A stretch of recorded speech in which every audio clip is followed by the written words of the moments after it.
Muito bem-vindos ao primeiro evento do Rio Grande do Sul sem glúten. Meu nome é Hahnemann, eu sou do Rotary Clube Moinhos de Vento, que é um dos 55, aproximadamente, apoiadores desse evento, desta causa.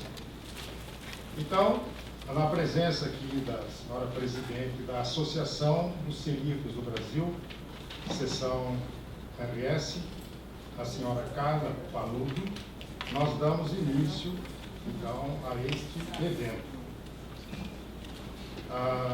Como eu disse, nós temos tantos patrocinadores, então eu falaria em bloco, para que todos sejam mencionados aqui. Então eu começaria... Seu Divino, Bifum, Briute, Chocolife, Equilíbrio, Nutriente, Marilis, Casarão, Sem Glúten e Ué. Muito obrigado. Olha, esperamos que seja um evento maravilhoso. A partir da... Acabou de chegar também o presidente da Câmara, né? Tá tudo certinho.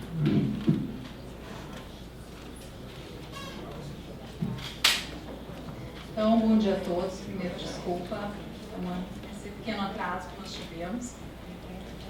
Então, em nome da Associação dos Celíacos do Brasil, na seção do Rio Grande do Sul, eu gostaria de agradecer a Vossa Excelência, o presidente da Câmara Municipal de Porto Alegre, o vereador Dr. Thiago, que é nosso grande parceiro aí na causa celíaca, que vai falar um pouquinho depois sobre o nosso projeto.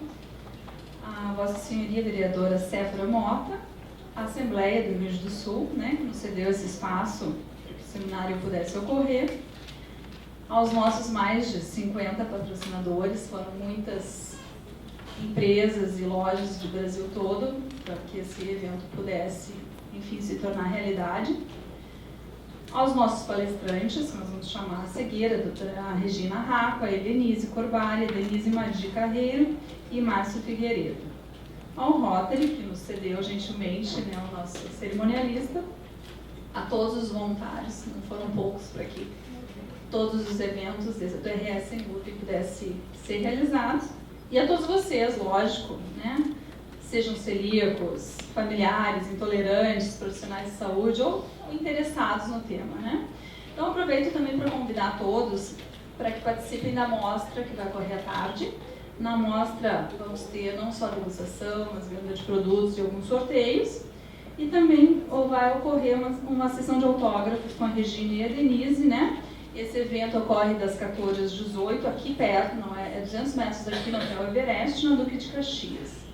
Então, quero desejar um bom evento a todos, né? E que tenham um bom proveito. Também quero mencionar que nós vamos chamar os palestrantes. Primeiro, então, vai falar a Elenise, que não vai poder ficar até o final, ela vai dar a primeira palestra, precisa se retirar, que tem outro compromisso, mas vocês receberam, tem umas folhinhas na mesa ou na cadeira de vocês, as perguntas. Essas perguntas vocês podem escrever, ao final a gente recolhe, ao final da apresentação. Cada palestrante vai falar cerca de 30 minutos, a gente pretende assim, não se estender muito após o meio-dia, para que todo mundo consiga almoçar e depois a gente voltar para a mostra de eventos à tarde. Era isso, um bom evento para todos.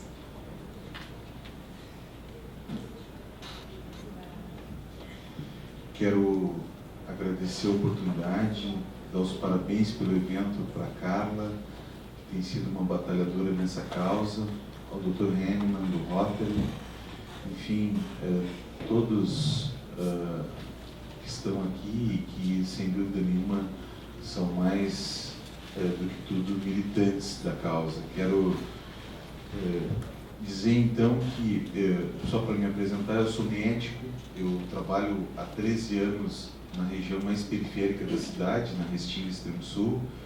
Eu até tinha umas fotos que eu iria apresentar rapidamente, mas eu acho que é de... Todos sabem disso, né? A doença celíaca efetivamente é uma patologia que o grande tratamento é a dieta alimentar. Então, a gente tem, eu sou clínico, e mesmo como clínico, principalmente pela falta de diagnóstico, a gente acaba acompanhando muitos pacientes que muitas vezes não têm nem acesso ao diagnóstico, né? Nas regiões mais vulnerabilizadas da cidade, com mais dificuldade de acesso, isso é ainda mais presente, né? Teve um caso que, o último caso que me marcou bastante, há cerca de 2 semanas atrás, uma menina vinda do Nordeste, vinda do Piauí, não teve o diagnóstico, né?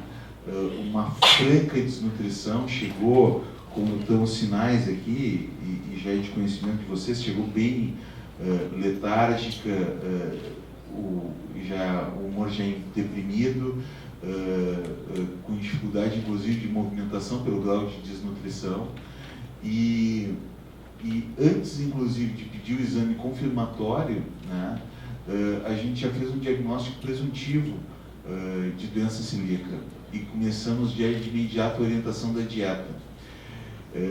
Me impressionou, foi o caso mais clássico que eu vi. Em uma semana, o comportamento e o posicionamento e a forma como que se apresentou a menina foi de uma mudança brutal, né? Em uma semana. Então, isso mostra a necessidade da nossa sociedade cada vez mais ter um outro olhar para a doença celíaca. Eu acho que nós temos, isso é uma coisa que está sendo constatada ao longo do tempo, nós tínhamos uma grande dificuldade de diagnóstico, com o subregistro, com o subdiagnóstico, e eu acho que cada vez a gente começa a avançar mais para tentar isso. E eu acho que fóruns como esse são muito importantes dentro desse processo. Eles fazem com que a gente possa divulgar e falar sobre doença celíaca. E com isso os profissionais de saúde começam a atentar mais para isso e a fazerem mais diagnósticos. Nós estabelecemos esse ano na presidência, com os grupos que nos procuraram, um processo de cocriação de leis. O que é isso? Então, nós, dentro do nosso mandato parlamentar, grupos nos procuravam, né, como foi o caso da CELPRA, que nos procurou, e dentro de um processo de discussão ampla com o grupo e com algumas posições especializadas, a gente montou uma legislação, né, que está em fase de discussão na Câmara Municipal, mas que sem dúvida pode apontar para um grande avanço nessa área no município de Porto Alegre. Alguns outros municípios já fizeram isso, né? Então eu acho que essa é importante a gente poder estar mencionando para vocês. Próximo, pode passar. É um projeto singelo, né? De 8 artigos, com alguns parágrafos, mas que efetivamente eu acho que pode auxiliar bastante nesse processo da doença celíaca. Eu quero dizer para vocês, depois a Márcia vai deixar um convite para vocês, que é um outro evento que é de planejamento familiar que nós vamos estar fazendo essa semana, e dentro daquele envelope ali tem um cartãozinho com e-mail, com telefone, e nós ficamos à disposição de vocês para poder estar recebendo, inclusive, contribuições nessa proposta que está tramitando na Câmara. Então, basicamente, são 8 artigos. O primeiro coloca que ficam os bares, restaurantes, lanchonetes, confeitarias e cogêneses que comercializam e entregam em domicílio alimentos para pronto consumo responsáveis pela informação, o que é muito importante. Muitas vezes a gente não observa esse item nos medicamentos ou que são vendidos ou que são oferecidos à população, sobre a presença de glúten nos integrantes utilizados no preparo de alimentos fornecidos, com medida preventiva e de controle da doença celíaca, mediante alguns critérios que são colocados abaixo.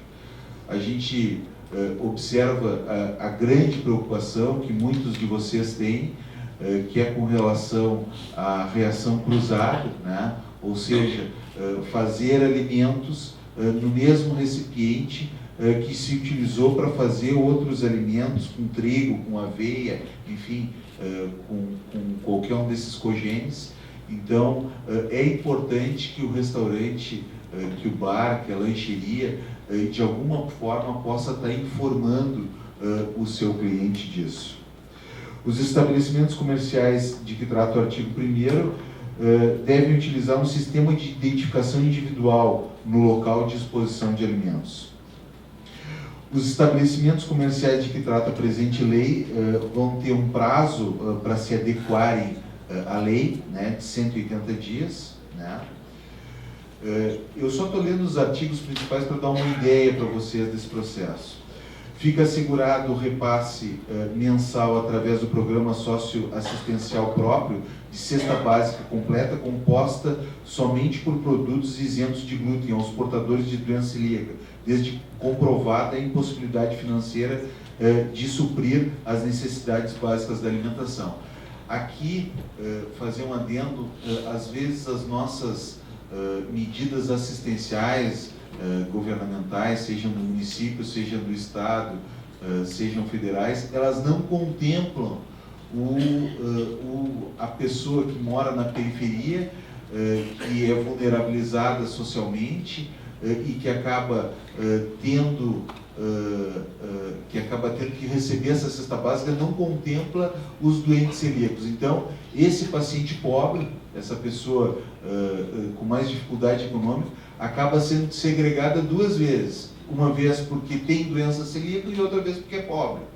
Então, a ideia é que possa se contemplar e possa também se estimular o diagnóstico precoce dessa doença, principalmente nas comunidades mais carentes da cidade. E aí a cesta básica, que se refere ao artigo anterior, deve ser composta, e aí vem os itens todos, né? São 9 itens: macarrão, arroz de milho, farinha de arroz, biscoito sem glúten, enfim, diversos elementos que não contêm glúten.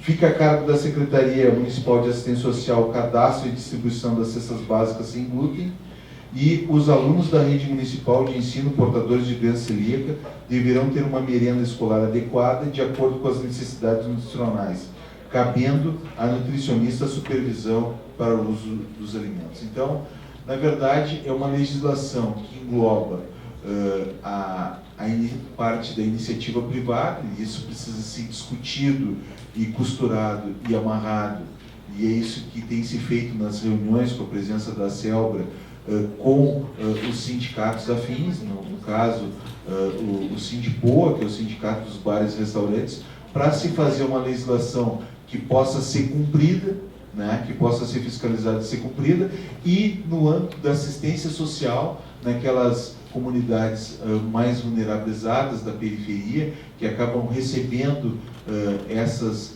cestas de assistência, que se possa, enfim, fazer o diagnóstico precoce do portador de doença celíaca e poder prover uma alimentação adequada para esses pacientes.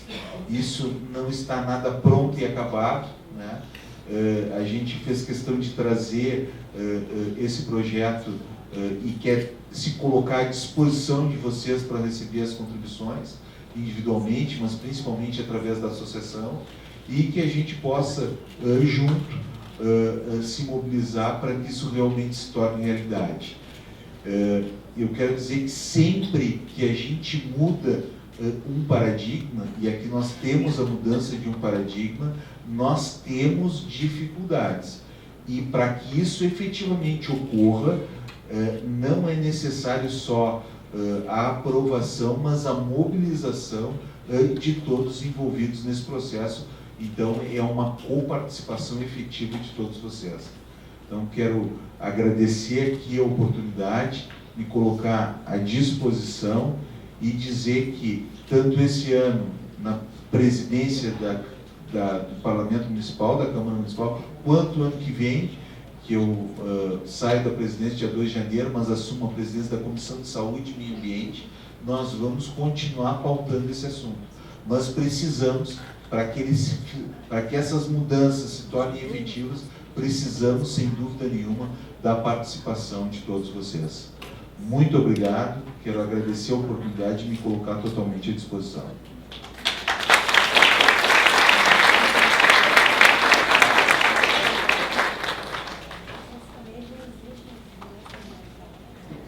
Então, quero agradecer ao Dr. Thiago pelas palavras. Realmente é um projeto que segue algum molde de alguns estados que já tem e que nós vamos precisar do apoio de todos vocês justamente para fazer com que isso se torne realidade, né?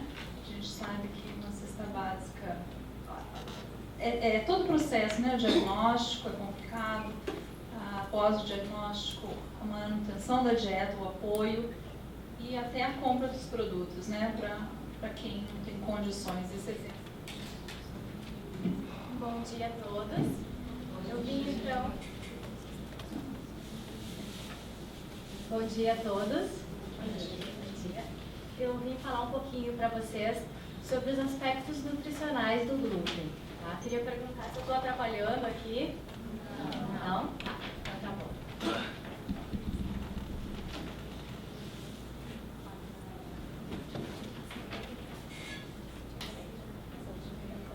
Então vamos começar o que é glúten. Então o glúten é uma proteína do trigo, centeio, cevada e aveia, e do malte, que é o subproduto da cevada.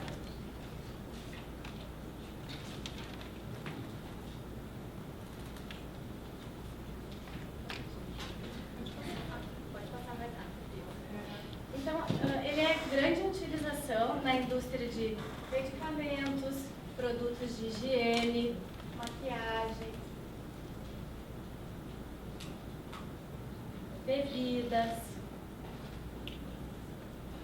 e principalmente nos produtos alimentares, né? Uma grande quantidade de produtos em o glúten, os industrializados.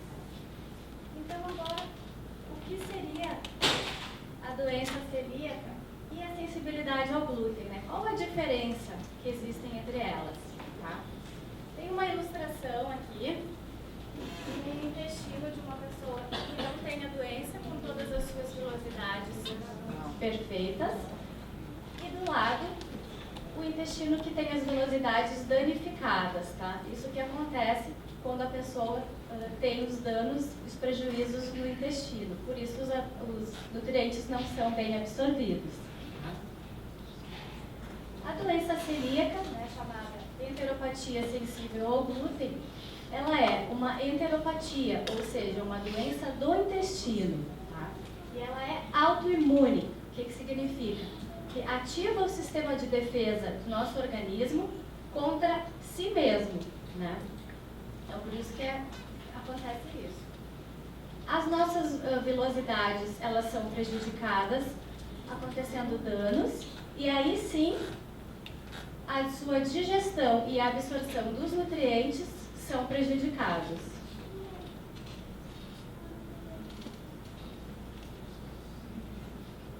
Na sensibilidade ao glúten, o quadro ele é um pouco menos grave, tá? Mas porém os sintomas eles são bem semelhantes.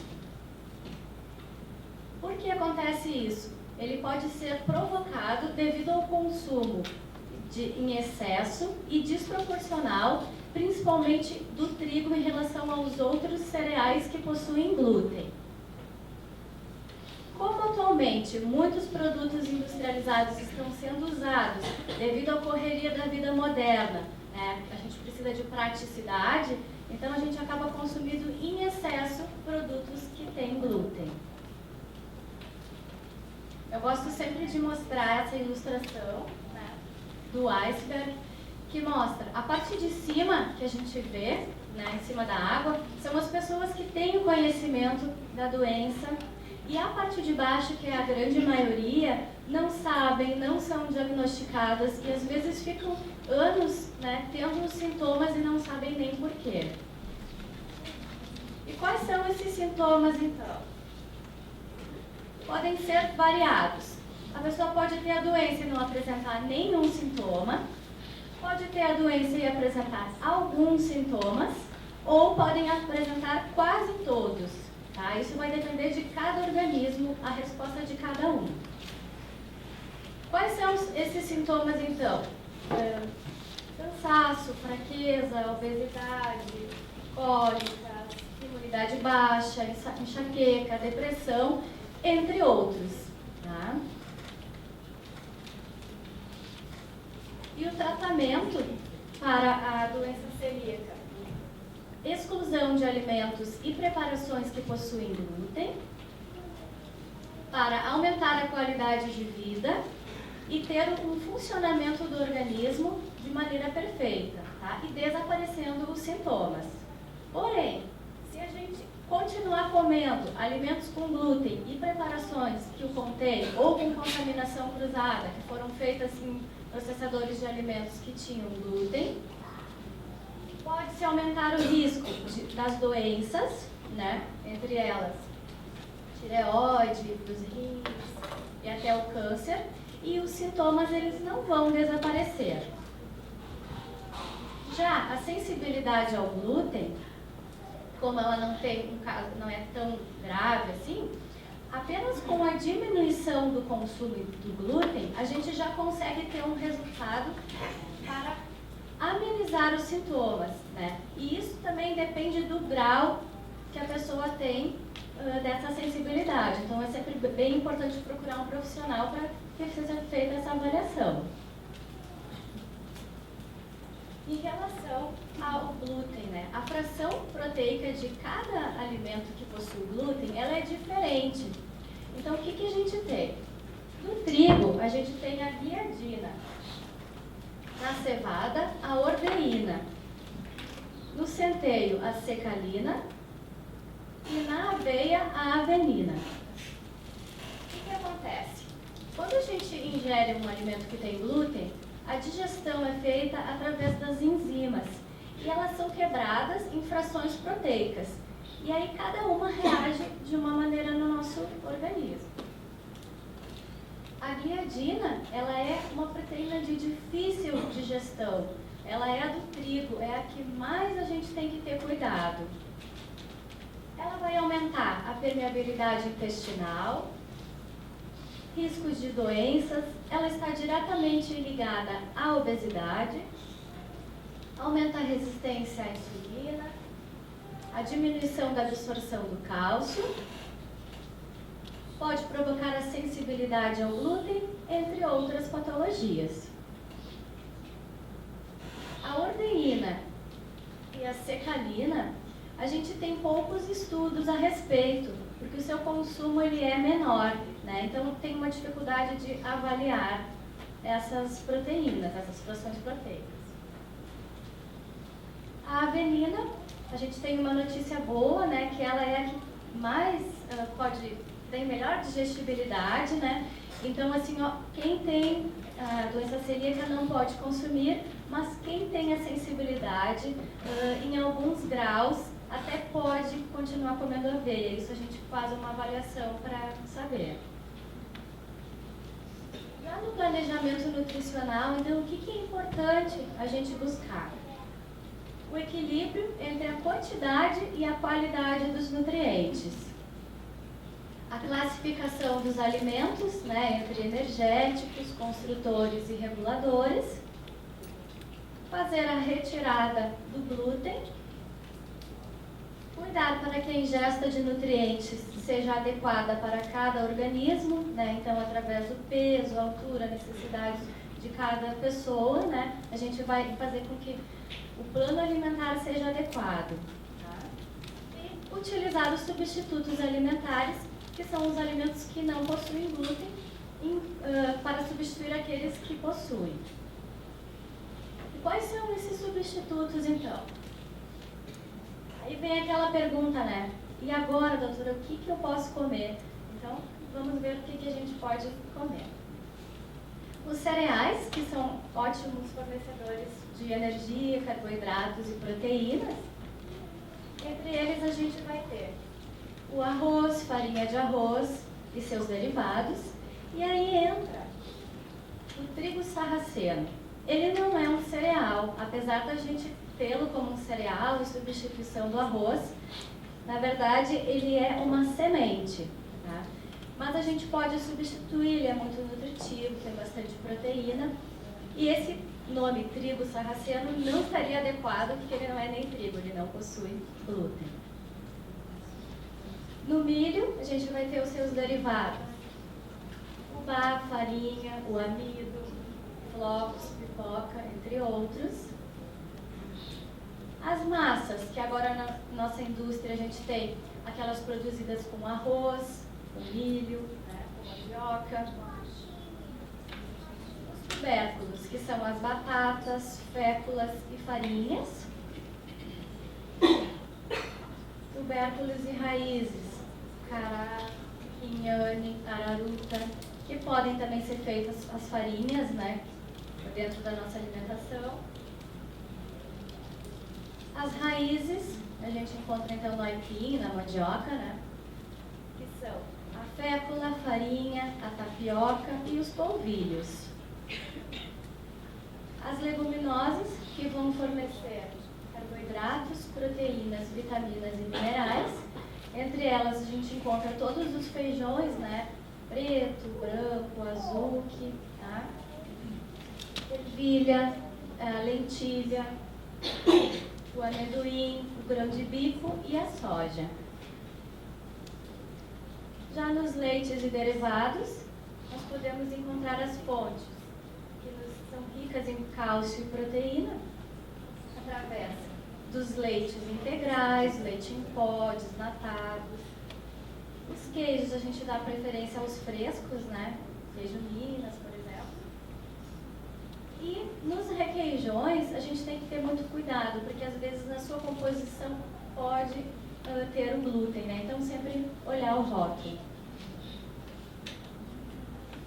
Dentro do grupo das carnes, que são ricas em proteínas importantes para a formação, né, dos nossos tecidos e células, a gente vai encontrar carne bovina, suínos, aves, peixes, nas vísceras. As frutas, que a gente tem alimentos riquíssimos em vitaminas e minerais, com baixas calorias, essas podem ser consumidas em abundância, né? E entre todas as frutas, assim como os vegetais. Hortaliças e vegetais também podem ser consumidos sem restrições. A água, muito importante para a hidratação, funcionamento do organismo, lubrificação das articulações, córneas, regulação do intestino, participa do processo de saliva e lágrimas e carrega os nutrientes pelas nossas células. Dentro do grupo dos alimentos que têm fibras, a gente vai encontrar frutas, verduras, cereais integrais. As frutas oleaginosas, elas vão melhorar o funcionamento do intestino e vão aumentar a nossa saciedade. Os óleos e gorduras, eles são extremamente calóricos, a gente tem que consumir de forma seletiva, né, em uma quantidade mais restrita. Então vem manteiga, margarina, óleos vegetais. E os condimentos, que são substâncias que a gente acrescenta no nosso alimento, né, para dar sabor, aroma. E entre eles nós temos os temperos caseiros, né, alecrim, pimenta, e também a parte do açúcar, mel. É importante a gente sempre ficar de olho em algumas questõezinhas. A gente tem uma variedade grande em alimentos industrializados, principalmente nas capitais e grandes mercados, né? Agora tem lojas especializadas, mas também nós temos uma grande variedade de alimentos naturais que a gente pode estar consumindo. Tem os alimentos isentos, que agora tem a obrigatoriedade de ter no rótulo, e aqueles que contêm glúten. Isso também nos ajuda nessa orientação. É importante a gente sempre observar os rótulos e entrar em contato com os fabricantes sempre que tiver uma dúvida ou que for necessário.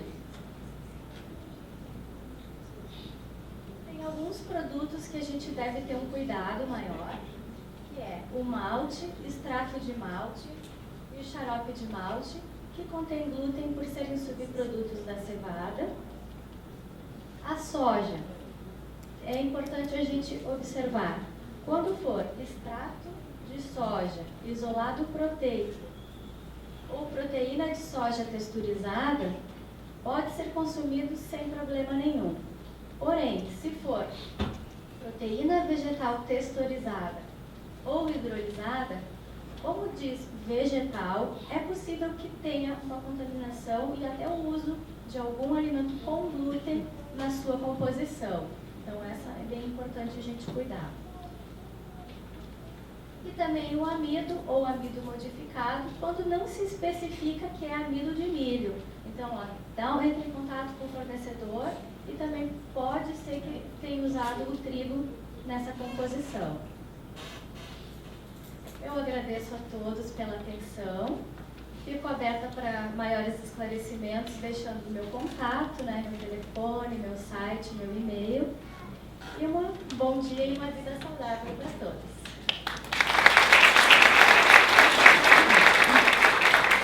Então, dando sequência então ao nosso seminário, vou pedir que a Regina Rapo faça então a sua apresentação. Ela é escritora e pesquisadora e autora do livro com o título Glúten e Obesidade, a Verdade que Emagrece.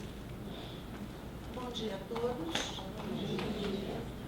Eu quero agradecer a Selva pela oportunidade e passar um pouquinho para vocês a minha experiência. Não vamos chamar de palestra, não, vamos chamar de bate-papo. Eu falo aqui, vocês inclusive podem se manifestar caso desejem.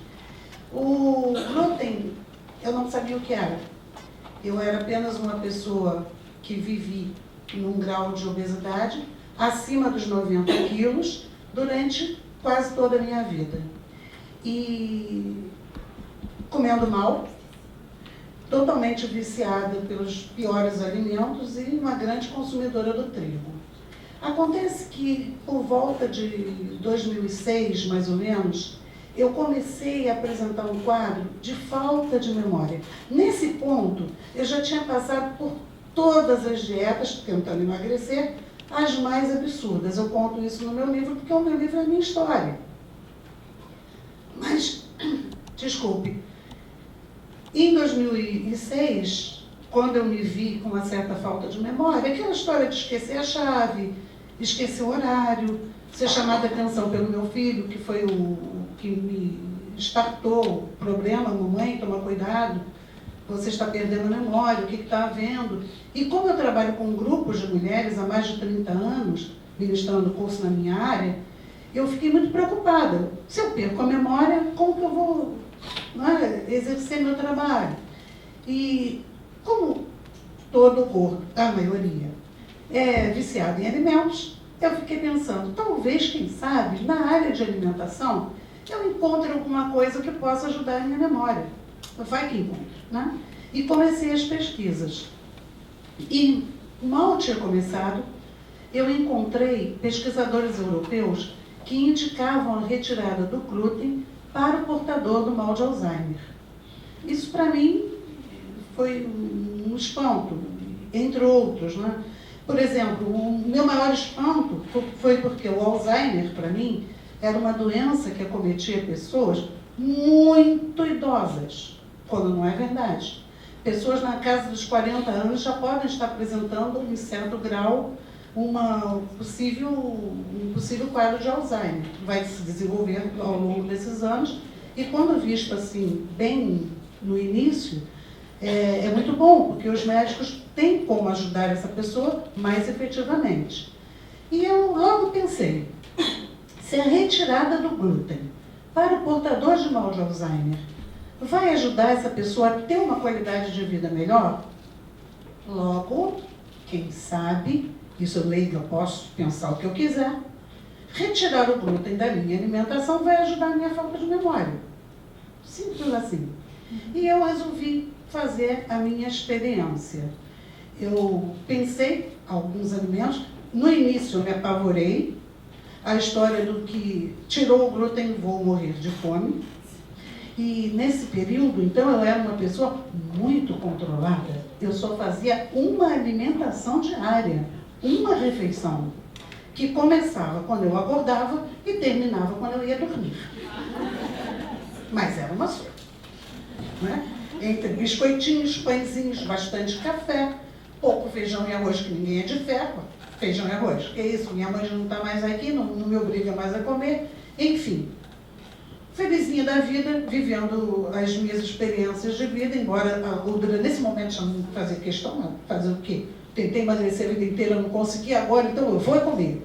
Só que aí eu resolvi fazer a pesquisa, resolvi fazer essa experiência. Falei assim, vai que dá certo, retirei o glúten.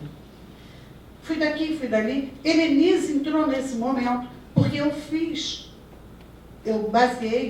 as 8 semanas e senti necessidade de que, Regina, você é maluca, mas até loucura tem um limite.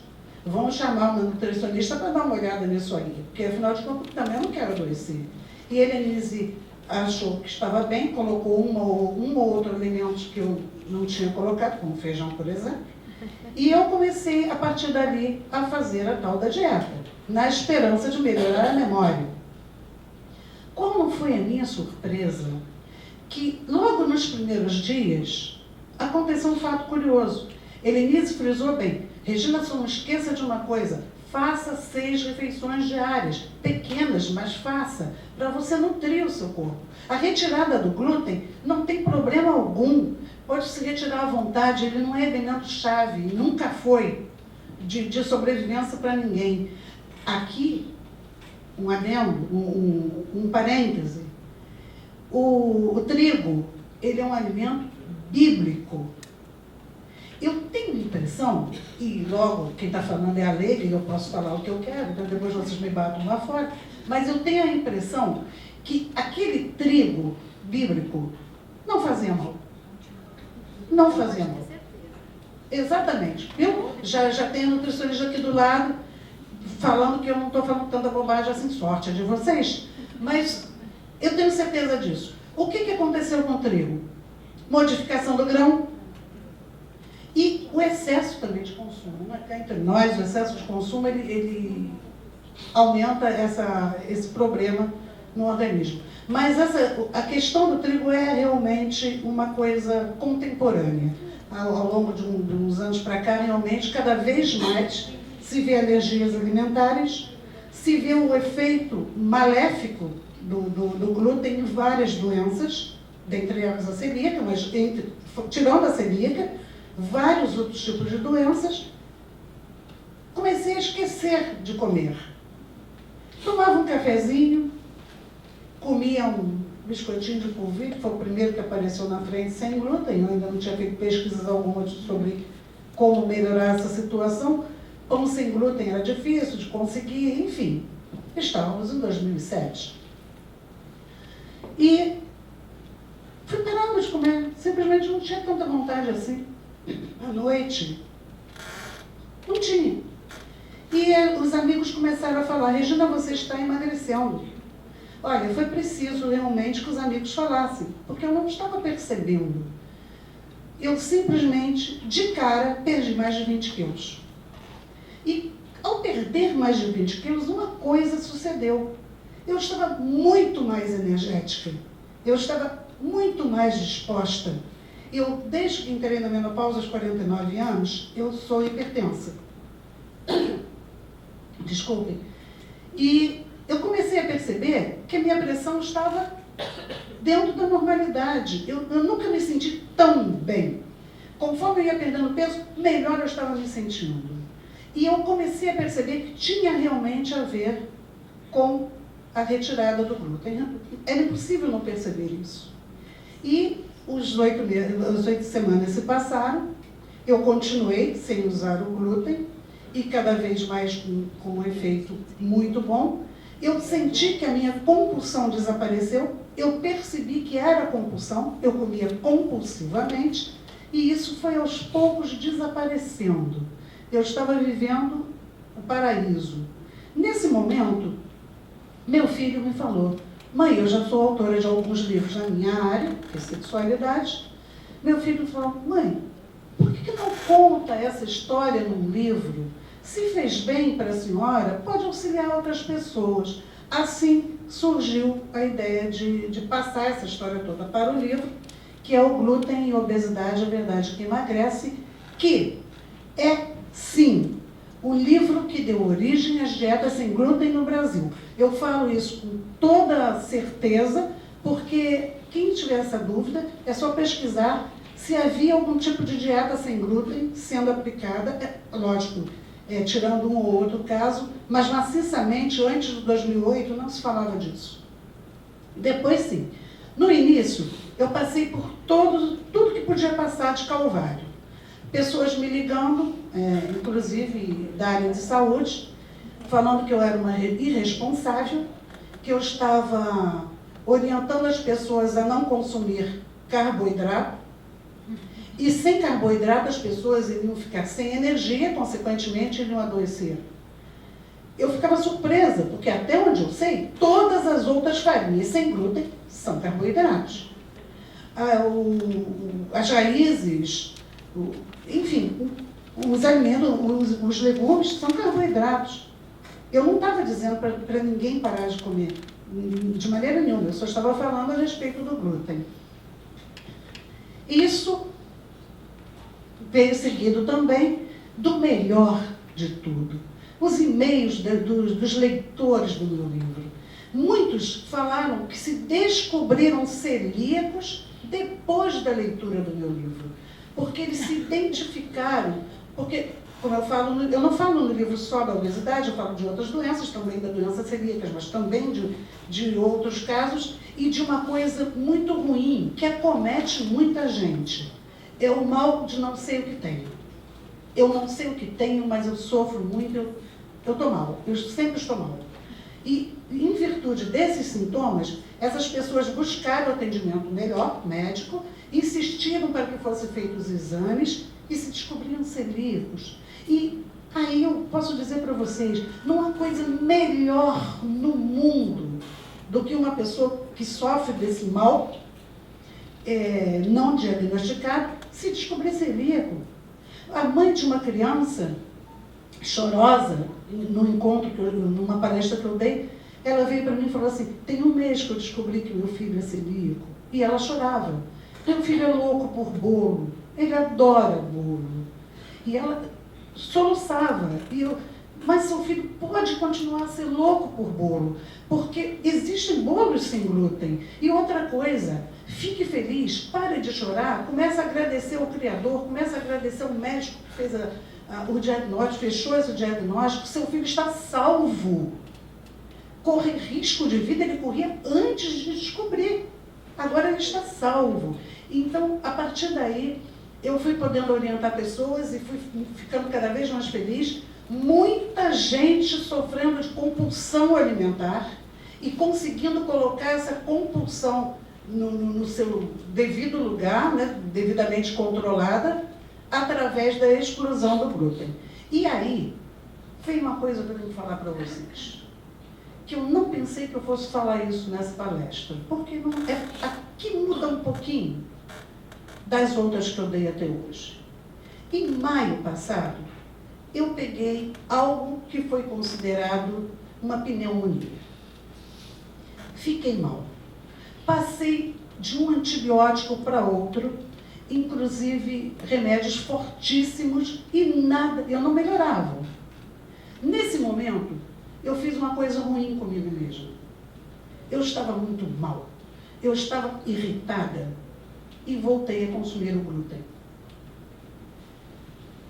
Comecei em maio, uns dias, não tem problema, porque antes eu já tinha feito isso.